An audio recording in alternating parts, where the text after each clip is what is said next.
Michael Penix, to me, has the best tape of anyone of the quarterbacks this season.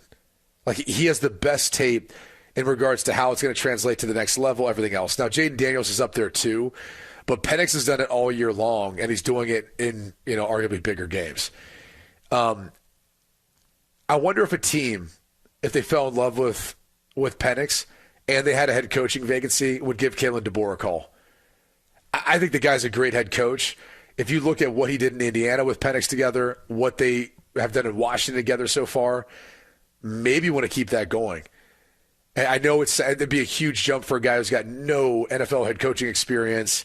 And on top of that, I think the track record of college coaches in the NFL has not looked good outside of Jim Harbaugh, who, had NFL ties anyway. But that might be something you want to consider just because of how darn good this Washington offense and this team has been, in particular with DeBoer and Penix together. Well, I mean, clearly they got something working. And we talked about this because I kind of threw out the scenario if Jim Harbaugh does leave to go to the pros and say it's the Raiders who hire him. And I'm not saying that's the case because I think Antonio Pierce is going to get that job. But if you're a team picking, top 10, back end of the top 10, maybe early teens, and you hired Jim Harbaugh as your coach, wouldn't he, if you needed a quarterback, wouldn't he push for his guy? Like, wouldn't he push for a J.J. McCarthy? And I think there's sort of maybe a pushback from people in the NFL because they go, oh, well, we tried this with, Cliff Kingsbury and Kyler Murray to try and do a pairing like that. And we've pointed this out. Look, outside of, they were building something. And after that playoff game, there was the injury, there was and then everything fell apart. But Hopkins got suspended for 6 games to start the season. It's not like it didn't work. Like, it did work. Like, what did he go? He went to a couple of Pro Bowls. Didn't he win Rookie of the Year? I want to say, Kyler. So, it did work. It was working. They just got sidetracked because of the injuries, that suspension, and everything sort of melted down in the final year. And then when you find out that, well, listen, there's some stuff going on in the front office, there was some weird things that were happening there. I wonder if teams are going to actually take a different approach to this and maybe not be so dismissive of it and say, to your point, because I haven't heard anybody make that argument. Like, if you're going to draft a Michael Penix, why would you not bring in the guy who's made it work at multiple spots with him? At least contemplate it, right? Like, interview the guy, go through the process. Like, I kind of floated that idea for Caleb Williams and Lincoln Riley. Given how those two looked at Oklahoma together, then Southern Cal together, why wouldn't you? And by the way, if you have any concerns about, how your head coach is going to deal with the quarterback, those are a little bit alleviated when they both get to the NFL level together, right? But I think it's an interesting thing to kind of, throw out there and discuss. I mean, there's still a national championship game to be played. I think the other thing about this is, like, you look at Alabama's season, you look at Texas' season, and it's interesting because for Bama, you heard Nick Saban talk after the game, and he discussed how for this team, how far they came from the beginning of the season to now. Yeah. It really is remarkable. Like, they, to me, were the most improved team from that USF game where it was a tight ball game, ended up being a double-digit win for them when it was all said and done, didn't start or play Milroe in that game.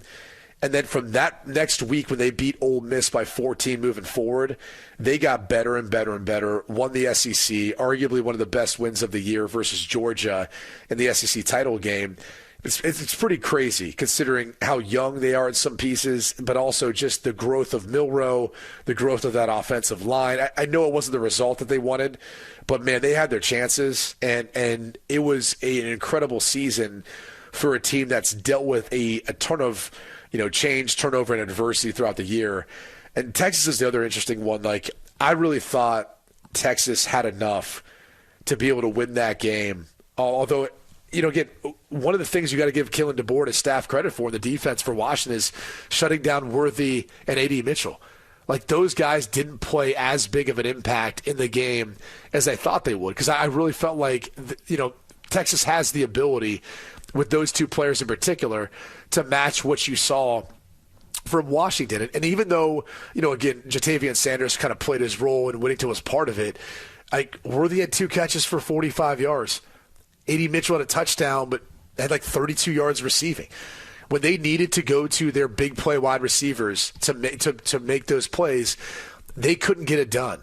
And when you look at Odunze and Polk and McMillan, like, those guys either found the end zone or they found big play after big play when they needed it. Zing. I'm telling you, they got to add a sound effect every time Penix throws the ball. I could watch him throw a football all night.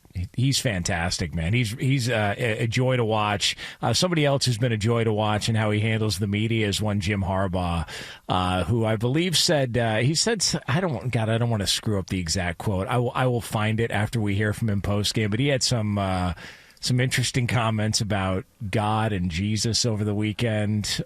Did Jim Harbaugh? I think they're America's team. So well, yeah, I mean, there's that. I think he brought in like NIL into the compare. Like there was all sorts of fun stuff from Jim Harbaugh over the course of the weekend. But he was back. He was on the sidelines for Michigan again. He had the little dust up where, listen, he only got suspended for like 7 games this year. Not a big deal. So Jim Harbaugh spoke afterwards about what makes this Michigan team special and different from everybody else.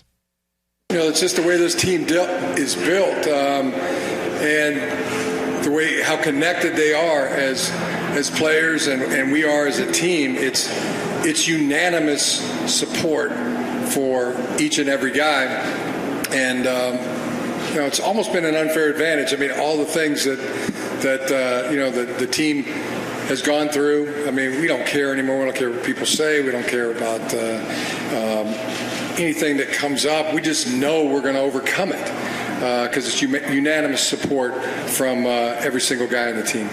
So he's obviously a lightning rod for a lot of conversation. By the way, he said Jesus would have been a 5-star player. That was Jim Harbaugh making that comment earlier this week as they got set for the Rose Bowl. I mean, it's fair. You'd think he'd probably be a 6-star, but yeah. Well, yeah, I mean, probably. But this is final game as Michigan coach?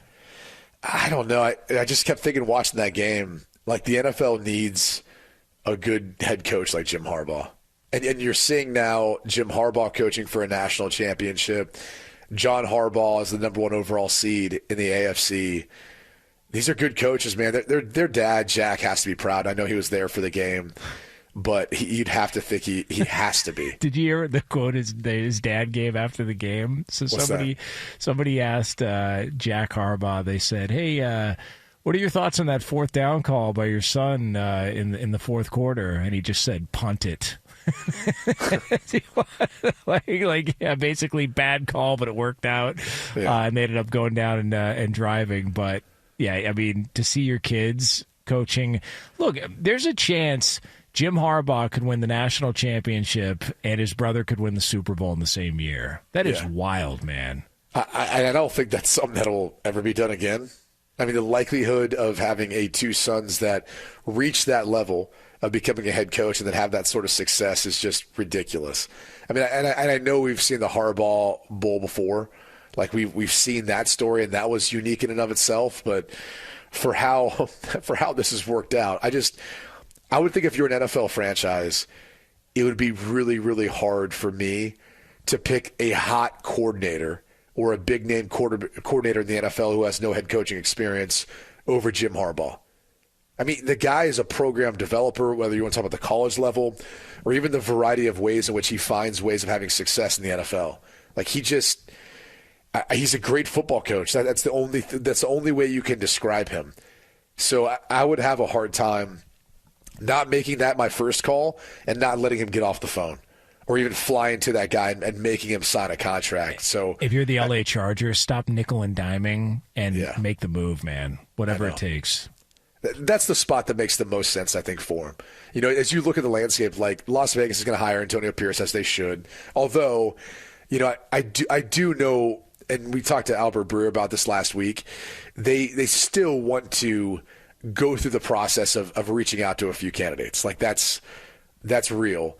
But the Bears seem like they're sticking with Matt Eberflus. That was like a potential destination you had heard out there. If you're Carolina, obviously you'd have interest, but why would you if you're Harbaugh when the way David Tepper's operating? It doesn't make any sense, right?